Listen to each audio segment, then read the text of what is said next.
Para empezar, tengo una proposición para usted. ¿Le gustaría ser inmensamente rico? ¿Le gustaría tener más dinero de lo que usted posiblemente podría gastar en toda su vida sin privarse absolutamente de nada? Alguno me dirá, ¿qué pregunta, pastor? Por supuesto que me gustaría ser inmensamente rico. Muy bien, ahora, ¿le gustaría añadir a su riqueza la suficiente sabiduría como para saber cómo utilizar sus riquezas? ¿Le gustaría tener visión y liderazgo para, sin que importe las crisis que se presenten, usted sepa exactamente qué, cómo y cuándo hacer lo que tiene que hacer? Ahora, junto con esa riqueza y sabiduría, ¿no le gustaría tener la paz y la serenidad que provienen de una correcta relación con Dios? ¿Cómo le gustaría tener todas estas cosas? Y usted me responde, pastor, eso es imposible.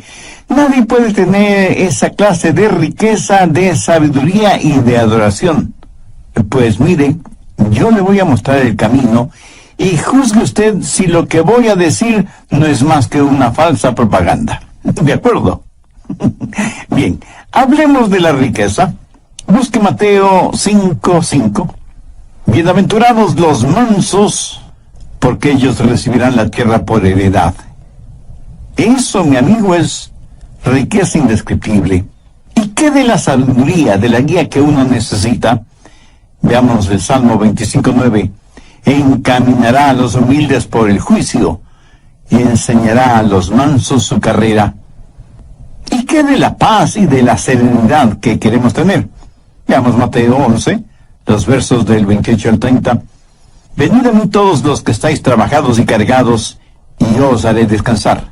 Llevad mi yugo sobre vosotros y aprended de mí, que soy manso y humilde de corazón, y hallaréis descanso para vuestras almas, porque mi yugo es fácil y ligera mi carga. ¿Cómo trabaja eso en nuestras vidas? Bien, veamos. Primero, el significado de mansedumbre. Muchos piensan que mansedumbre es cobardía, que si uno es manso, tiene un carácter tímido y ambivalente. Permítame decir de una vez por todas, mansedumbre no es cobardía. Jesús dijo, yo soy manso y humilde de corazón. ¿Fue Cristo un cobarde? ¿Llamaría usted cobarde a quien con látigo en mano echó fuera del templo los mercaderes? ¿A quien pasó 40 días en el desierto, en ayuno y oración, rodeado de bestias salvajes? ¿Se atrevería usted a decir que fue un cobarde? Jesús, aún sabiendo que en Jerusalén sería apresado, acusado y crucificado, sin embargo fue con determinación y firmeza hasta esta ciudad. ¿Le parece a usted que eso fue un acto de cobardía? ¿Qué clase de cobarde fue Jesús que sufrió en agonía y murió con su cuerpo clavado en una cruz? Jesús, el más hombre de todos los hombres que ha existido, dijo, yo soy manso y humilde de corazón. Mansedumbre ni siquiera es debilidad, aunque muchas veces así lo pensemos, cuando lo opuesto es la verdad. Para ser manso hay que tener tremenda fortaleza espiritual y emocional. La Biblia dice que aparte del Señor Jesús, Moisés fue un hombre manso. Piénselo. Moisés fue un comandante en jefe que guió al pueblo de Israel desde Egipto hacia la tierra prometida. Fue un hombre de valor. Pero ser un hombre de valor no excluye la mansedumbre. Alguna vez en alguna parte leí la siguiente frase: si usted cree que mansedumbre es debilidad, trate de ser manso por una semana. Perturbadora opción, ¿no le parece? Ser manso demanda una increíble fortaleza, porque la mansedumbre es fortaleza bajo control. En tiempos bíblicos y aún en la actualidad, cuando alguien tenía un caballo salvaje y quería montarlo, primero tiene que domarlo hasta que se vuelva manso. Y solo cuando ha sido amansado puede ser montado, utilizado. Pero note, no es que el caballo perdió su fortaleza, sino que ahora su fortaleza está bajo control. Entonces, mansedumbre es fortaleza que está bajo control. Wallace Hamilton es el nombre del autor del libro cabalgue caballos salvajes. ¿Y qué ilustra lo que estoy diciendo? Dice que nosotros venimos a este mundo con toda clase de deseos, de instintos, proclividades, habilidades y ambiciones dadas por Dios mismo, y que al diablo le encantaría quitárnoslas y pervertirlas para su propio uso. Pero esos dones son el regalo de Dios para nosotros. Pero Él quiere que todos esos dones estén bajo su control y sean para su honra y su gloria. Pero el diablo quiere pervertirlos y traer vergüenza al nombre del Señor Jesucristo. Por lo tanto, hay tres cosas que usted puede hacer con sus habilidades naturales y los dones que Dios le ha dado. Primero, autoafirmación. Allá a comienzos de la década de los años 60, apareció el siguiente lema: lo que quiera que es natural es hermoso, y cualquier cosa que es hermosa debe ser buena. Así que, lo que quiera que usted quiera hacer, hágalo. Nuestros antepasados de alguna manera fueron más listos que la gente de esta generación en su maldad.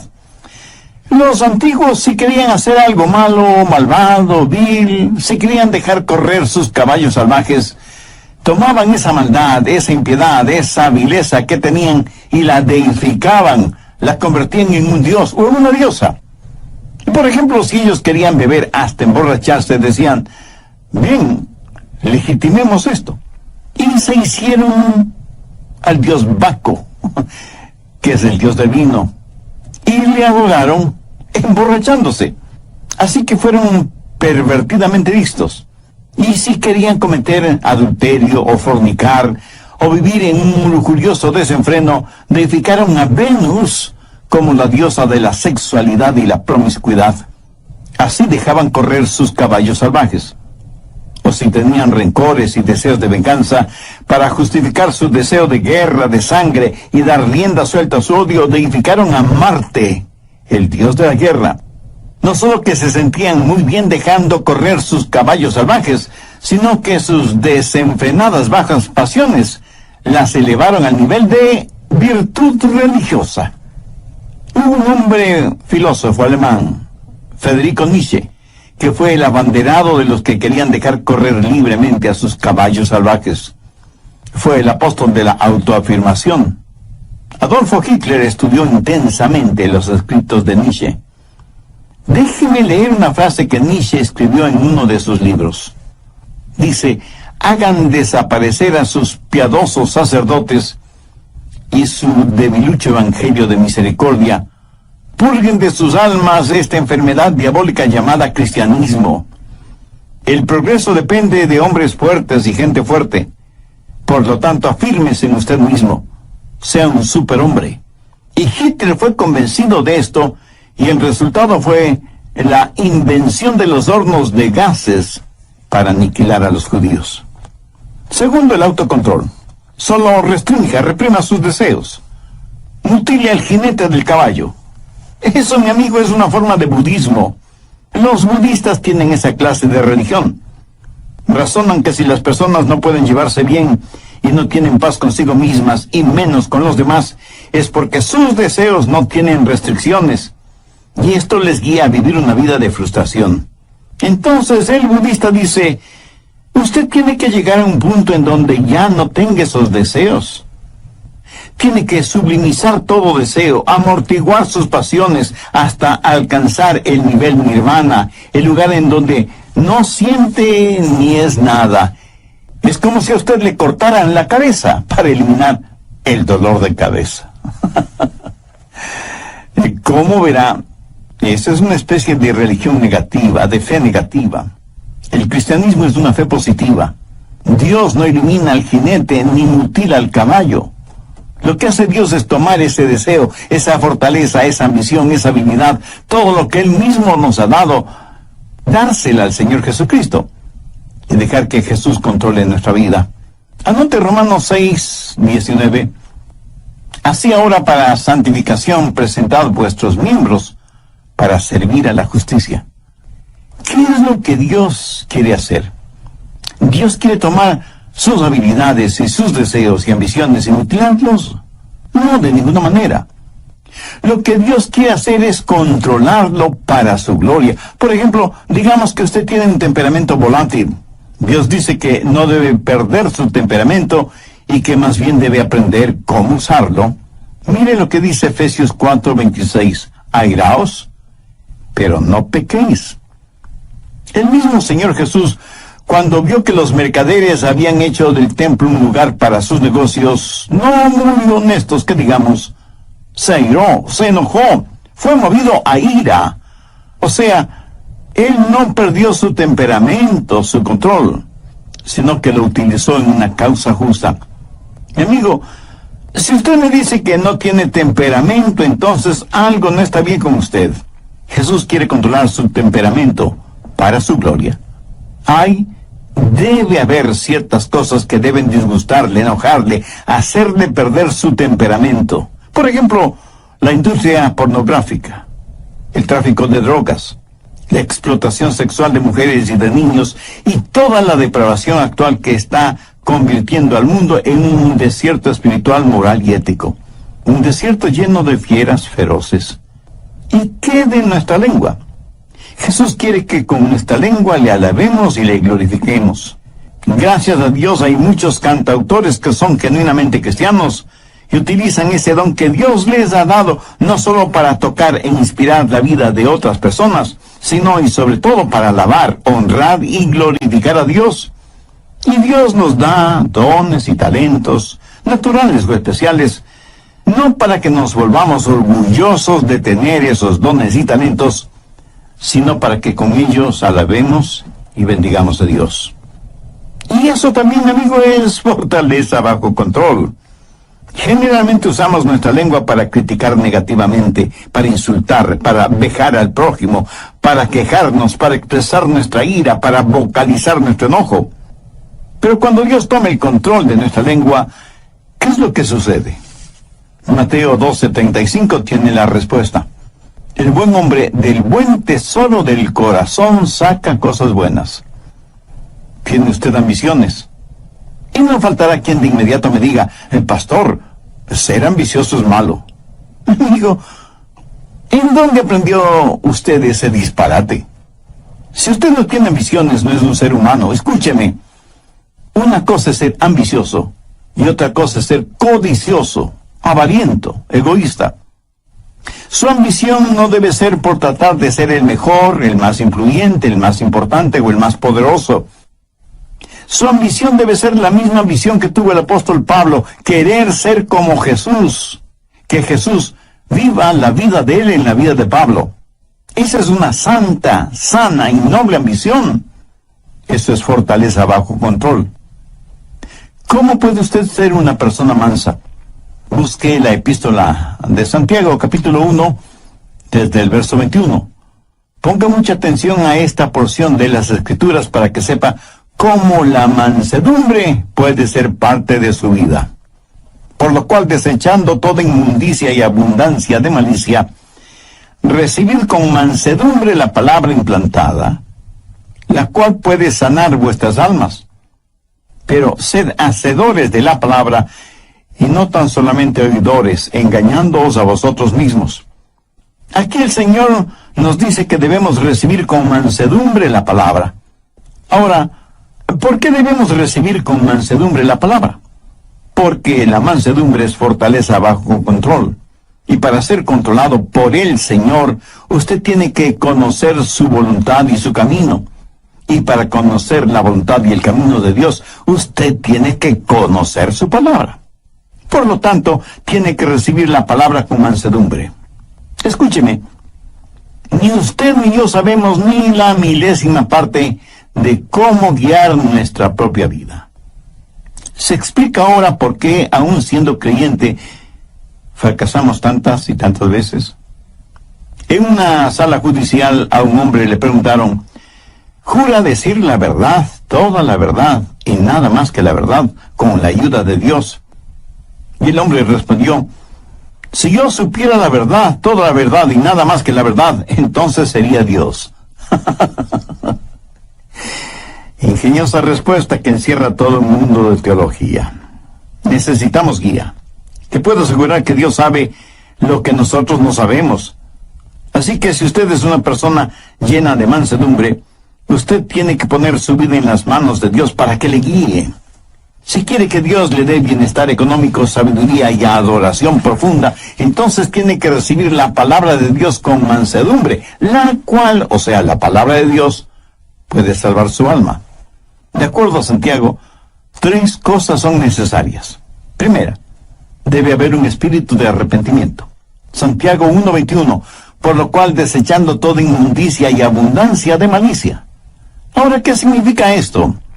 En el griego la palabra inmundicia significa tener el oído tapado con cera. Por lo tanto, hay que eliminar el exceso de cera en el oído. Y la aplicación espiritual es fácilmente comprensible. Pero, ¿cuál es la cera espiritual que tapa nuestros oídos? La abundancia de superficialidad. Verá, muchos de nosotros ya hemos sido salvados, pero todavía ha quedado un residuo pecaminoso en nuestras vidas. Y lo que Santiago está diciendo es, limpien sus oídos espirituales de la cera que los está tapando. Un hombre puede domar un caballo salvaje, pero Dios no hace con usted lo que el hombre hace con su caballo. Usted mismo tiene que llegar al punto cuando diga, dejo mi maldad, abandono mis inmundicias espirituales. Si usted quiere que Dios le hable, tiene que entender su palabra. Si usted quiere que la Biblia inflame su corazón y su mente, tiene que eliminar la cera espiritual que está tapando sus oídos.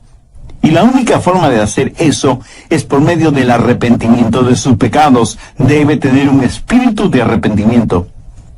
¿Sabe qué clase de persona es la que menos entiende esto de la mansedumbre? Pues la persona que está llena de orgullo. De hecho, esa clase de persona no puede recibir nada más porque su orgullo lo llena todo, tanto su vida material como su vida espiritual. Sin embargo, la Biblia dice que debemos recibir con mansedumbre la palabra implantada, la cual puede salvar nuestras almas.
¿Qué de usted?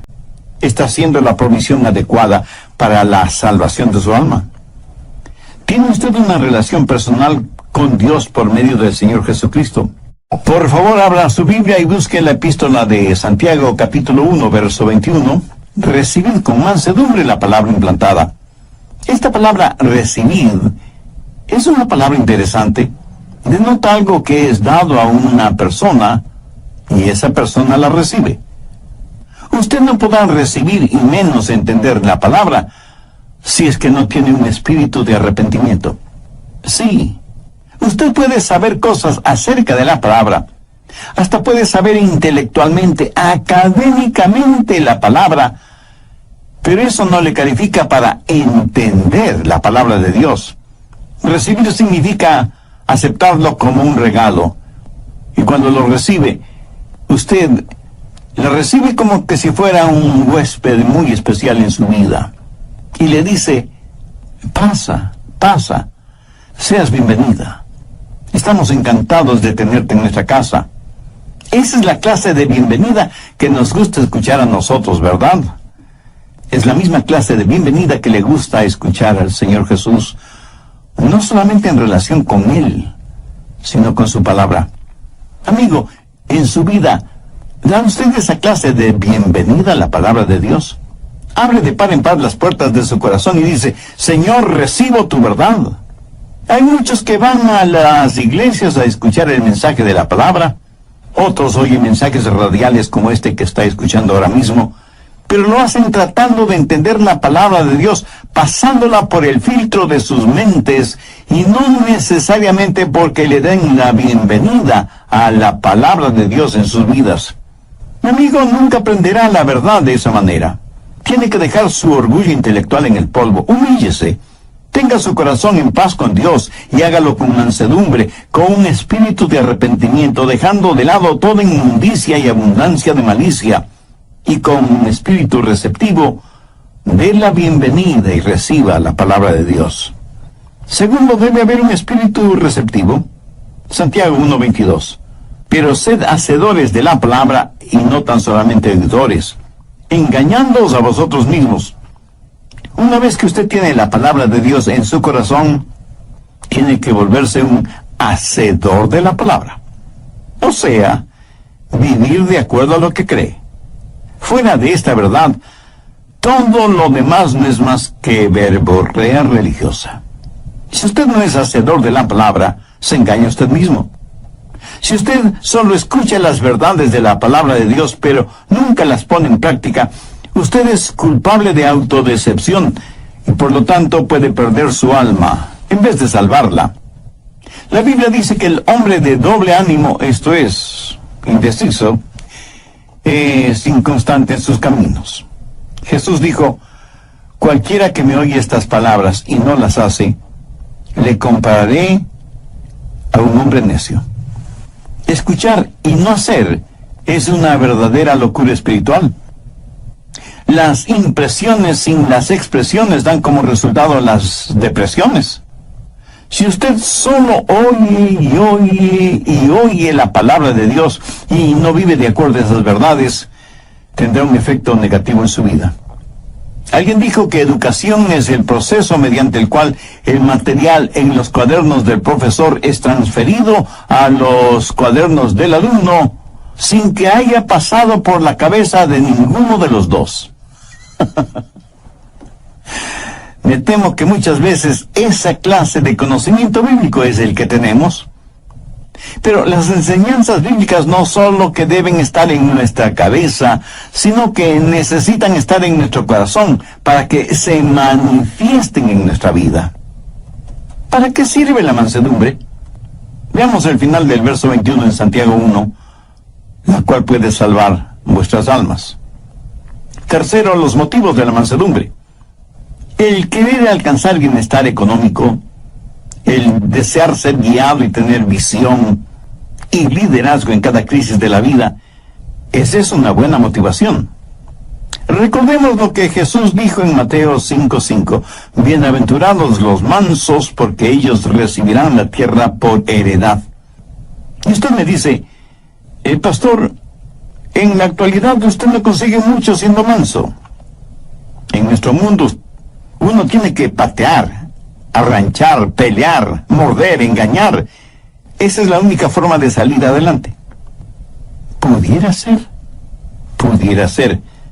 Pero quiero que recuerde que el hombre perdió su herencia por falta de mansedumbre cuando se rebeló contra Dios en el jardín del Edén. La gente hoy en día no es capaz de gozar con lo que piensan que tienen por su espíritu de rebelión. Pastor, ¿Qué quiere decir que recibirán la tierra por heredad? Bien, veamos 1 Corintios 3:21. Todo es vuestro. Veamos ahora 2 Corintios 6:10. Como no teniendo nada más, poseyéndolo todo. Ahora, ¿qué significa todo esto? La tierra y todo lo creado son propiedad de Dios. Nosotros pertenecemos a Dios.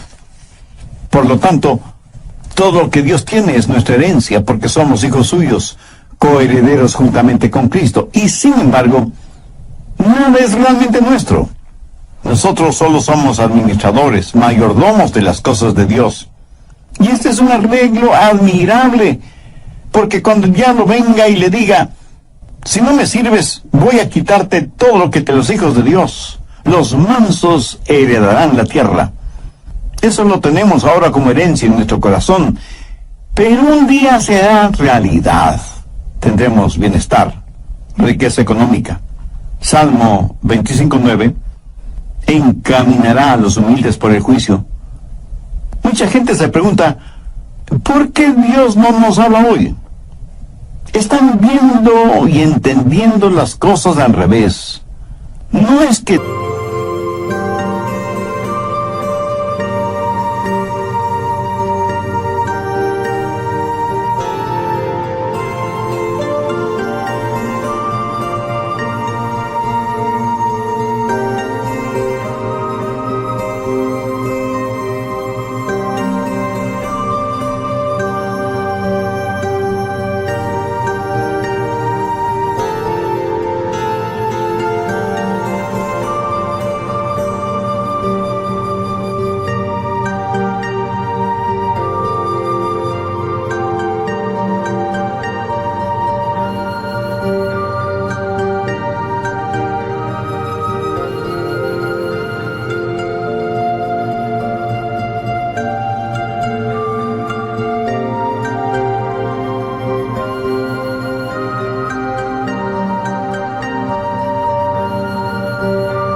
Dios no nos hable.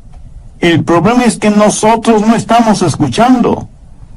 No tenemos una actitud de mansedumbre para oír la voz de Dios. ¿Desea usted que Dios le guíe? Si usted se humilla con un espíritu de arrepentimiento, con un espíritu receptivo, Dios le guiará.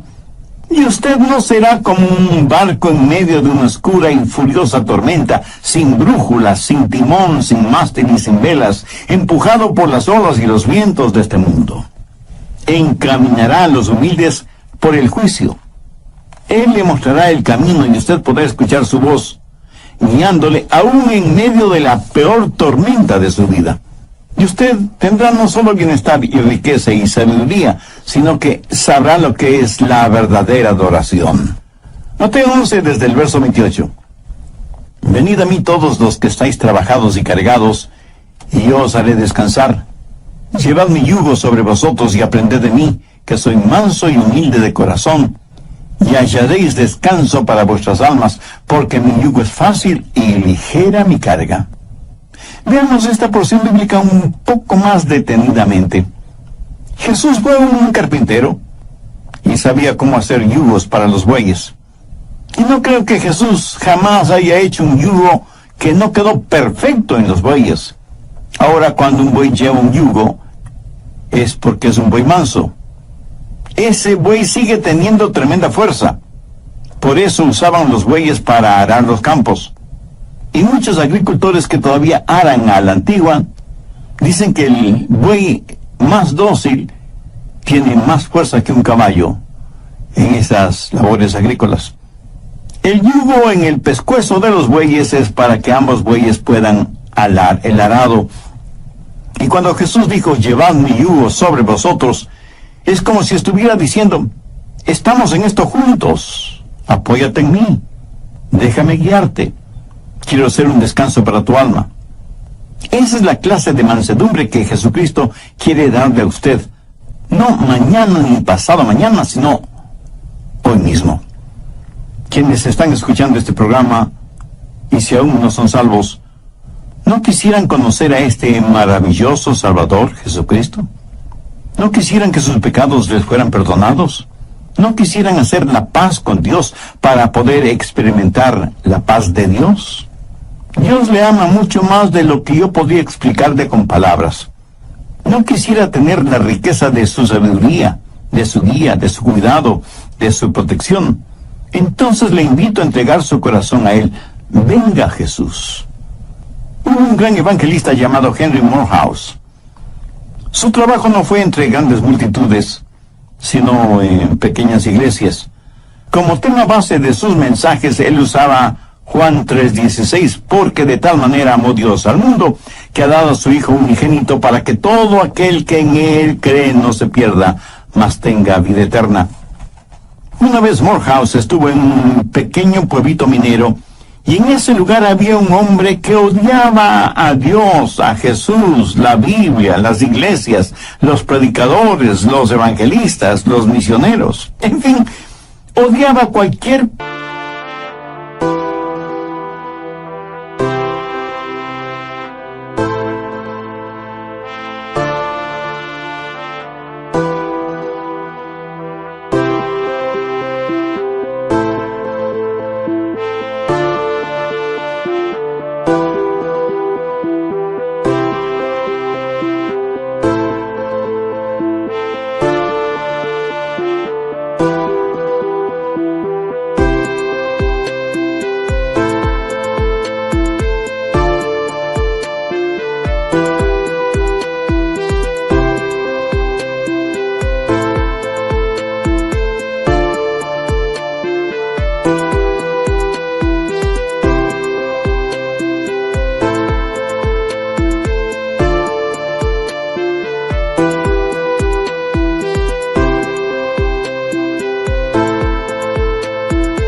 persona o cosa que estuviera relacionada en la más mínima forma con Dios. Este hombre se llamaba Mike Miller. Y este hombre le mandó un mensaje a Morehouse diciéndole que si predicaba esa noche, él iría a la iglesia, revólver en mano, para sacarle a balazos del pueblo. Los creyentes, asustados, se acercaron donde Morehouse y le dijeron que sería conveniente suspender la reunión de esa noche. Morehouse les dijo, no, he orado sobre este asunto y estoy convencido que Dios quiere que predique esta noche. Y yo confío totalmente en Dios. Tendremos la reunión esta noche, tal y como está programada. Esa noche sírvete un trago. Pero Mike Miller siguió caminando como si no les hubiera oído. Llegó hasta un pequeño callejón, giró hacia la derecha y llegó hasta una semi-destruida valla metálica, tras la cual había un remedo de casa. Con sus enormes manos empujó violentamente la puerta. Era una sola habitación que servía de sala, comedor, cocina y dormitorio. Ahí una mujer de rostro demacrado cuidaba de unos pequeñuelos quienes, al ver entrar a su padre, corrieron a esconderse debajo de la cama por temor a que su padre los castigara. Su esposa, que evidentemente era abusada y golpeada físicamente, simplemente se puso en actitud protectora frente a la cama. Mike Miller miró a su esposa y en un tono dulce, desconocido en él, le dijo, mujer, no temas. Llama a los niños. Vamos a orar. Ella, asombrada, le preguntó, ¿Qué ¿qué es lo que dijiste? Y él, con una paciencia absurda por ser él quien era, le dijo, trae a los niños, vamos a orar. Los niños salieron de debajo de la cama, pero se quedaron detrás de su madre.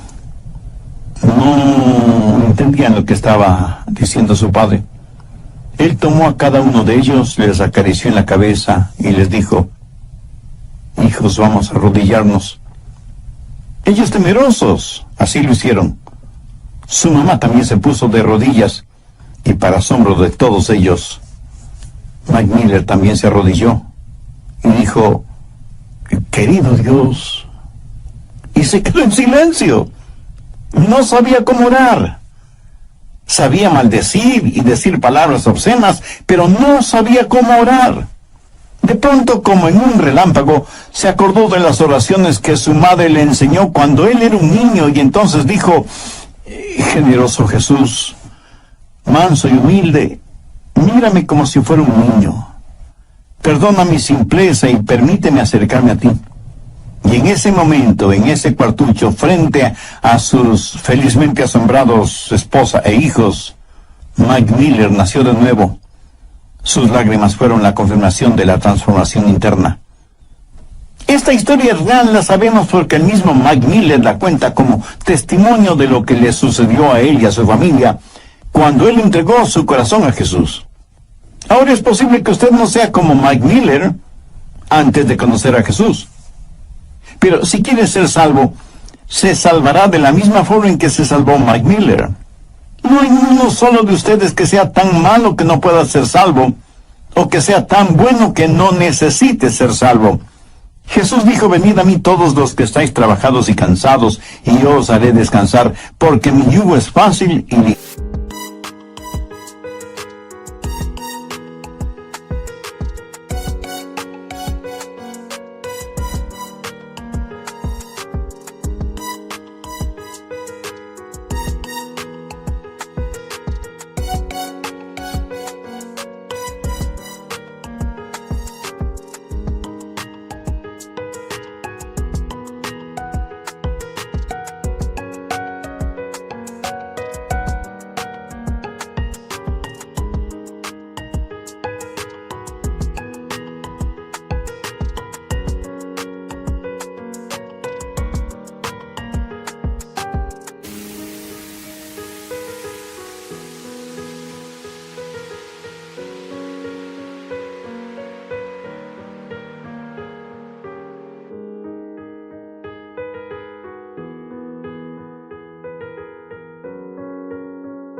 Ligera mi carga. Si en su corazón usted siente el ardiente deseo de hacer una decisión por Cristo, no se quede con el desear. Pase de inmediato al actuar. Humíllese delante de Dios, arrepiéntase de sus pecados, pídale a Dios su gracia y misericordia. Reconozca el sacrificio que Jesús hizo en la cruz del Calvario al morir por usted, para pagar el precio de la deuda de sus pecados, e invítele a que venga a morar en su corazón como su Salvador y Señor. Y pídale que le ayude a ser la clase de persona que Él quiere que usted sea. Permita que Dios le use como un instrumento útil y de bendición en la vida de los demás.